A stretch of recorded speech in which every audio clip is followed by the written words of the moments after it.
काम कर सकते हैं। गुजरात और हिमाचल में एक बार फिर बीजेपी की सरकार बन गई है। इन चुनाव में पीएम नरेंद्र मोदी और भाजपा राष्ट्रीय अध्यक्ष अमित शाह का मैजिक देखने को मिला, लेकिन इसी बीच अंक ज्योतिषी डॉक्टर कुमार गणेश की भविष्यवाणी भी एकदम सटीक साबित हुई। सीटों की हेराफेर और दोनों राज्यों के मुख्यमंत्री की दौड़ में अब कौन है, वहीं प्रदेश में आगामी विधानसभा चुनाव पर इसका क्या प्रभाव पड़ेगा, इन सब को लेकर डॉक्टर कुमार गणेश से खास बातचीत की संवाददाता विशाल शर्मा ने। गुजरात हिमाचल चुनाव के परिणाम घोषित हो चुके हैं।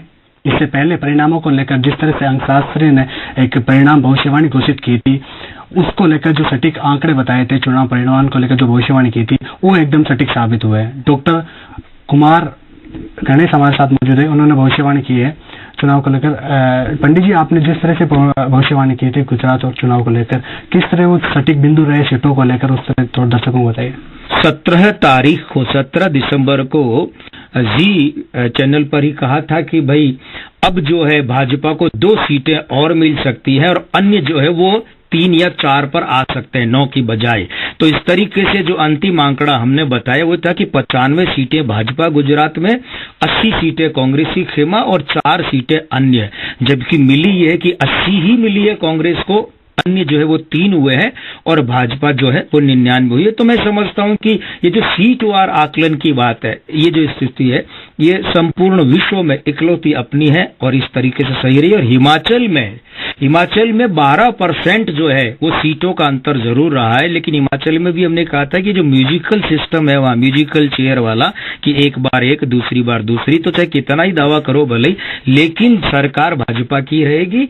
मुख्यमंत्री की दौड़ में कौन कौन है और कौन मुख्यमंत्री बनेगा गुजरात और हिमाचल का? हिमाचल में जो है किस पितृ दोष के कारण से धूमल साहब की हार हुई है चुनाव में, लेकिन वहां पर आज भी मैं ज्योतिष के हिसाब से एडवांटेज धूमल परिवार को दूंगा।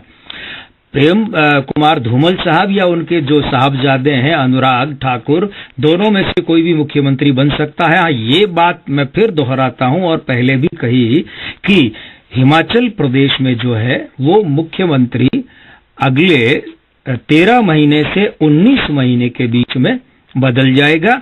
और रहा सवाल गुजरात का, तो गुजरात की स्थिति ऐसी है कि यहाँ पर जो है पैतृक समुदाय, तो गुजरात का पैतृक समुदाय ज्योतिष की भाषा में माना जाता है पटेल। तो या तो पटेल मुख्यमंत्री होगा और या फिर जो है शूद्र, मतलब ओबीसी को जो है वर्ण के हिसाब से देखे तो शूद्र माना जाएगा, तो ओबीसी यानी ओबीसी या फिर पटेल, इस वर्ग में से गुजरात का मुख्यमंत्री बनेगा। क्या इन चुनाव परिणाम का असर राजस्थान में आने वाले टाइम में जो लोकसभा चुनाव होंगे उस पर पड़ेगा? क्या आने वाले टाइम में बीजेपी वापसी कर पाएगी इस चुनाव में? निश्चित रूप से भाजपा की सीटें राजस्थान में कम हो सकती है, मध्य प्रदेश में कम हो सकती है और छत्तीसगढ़ में सीटें कम हो सकती है और वहां सरकार जा भी सकती है। लेकिन मैं समझता हूं कि गुजरात का जो ज्योतिषीय प्रभाव है वो ये पड़ेगा कि राजस्थान और मध्य प्रदेश में भाजपा सरकार जो है वो वापसी कर सकती है। कैमरामैन अनिल कुमार शर्मा के साथ विशाल शर्मा, जी मीडिया, जयपुर। और यहाँ